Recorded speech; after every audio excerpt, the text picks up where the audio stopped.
The role of insights analytics in PepsiCo has historically been, as in most companies, one of a pure service function to the marketing function, right? So, and I think if you look back, too often that has really taken the shape of an order taker kind of functional support team.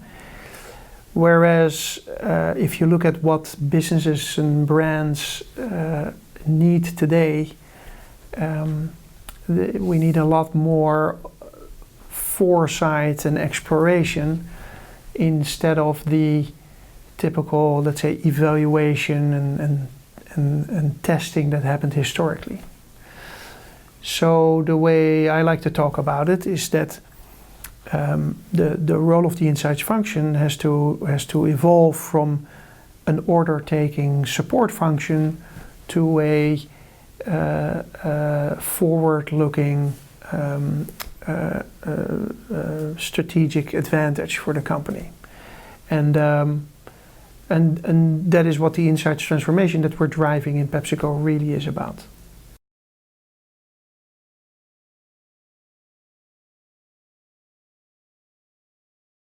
So just rearranging the products that you sell in a vending machine, for example, in such a way that they are a more logical fit with people's state of mind and with the way people make their choices, goes a long way. And you can get a more like a high double-digit impact in the percentage of people that choose low sugar or alternative beverages, helping us also to achieve our targets in creating a healthier portfolio of products that we actually sell.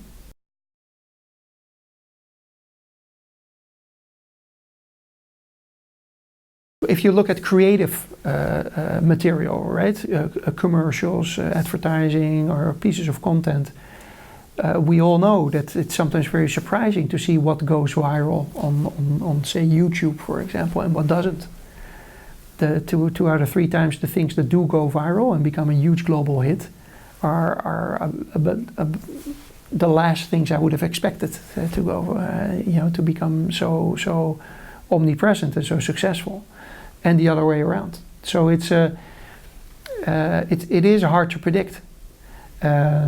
But I really am a strong believer in the fact that let's say the blend of art and science, so the blend of judgment and data analytics, ultimately produces the best results in terms of forecasting and as well as in understanding.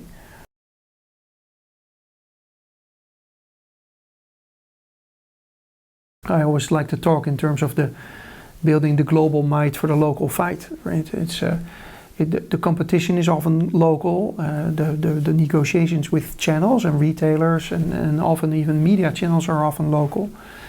The challenges are local, but our business is global.